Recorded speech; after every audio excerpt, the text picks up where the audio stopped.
قول. يلا يا باشا. على باشا بص، حته اللحمه البقري معروف على مستوى الجمهوريه في المنوفيه، انضف عجل بقري جو المنوفيه. رجلك على اخويا. فان اعلام اسكندريه في الجزاره، قرب بس عشان الصوت، اعلام اسكندريه في الجزاره الحاج محمد شهاب والحاج اشرف شهاب بيشكروا في حته اللحمه بتاع السلكاوي دي، شهاده طبعا نعتز بيها، واحنا بعت لهم مسا من قلب المنوفيه اهو في اسكندريه.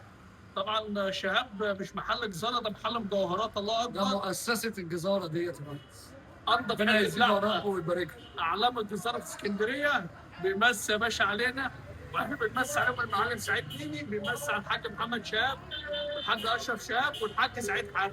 واحنا بنمسي عليهم. الله يبارك لك. حبيبي يا ده. احنا كان نفسنا طبعا يا حاج محمد نكلمك ونقول لك ان احنا زعلانين اتفضل يا منك، باشا. بس مش هتحصل عشان احنا ما نقدرش نزعل من سيادتك يا ريس. لا يا باشا، هو قال اعلى حته لحمه بس السعر عالي، بس هي رقم واحد. الله يبارك لك يا ريس. حبيبي يا باشا. الله يبارك لك.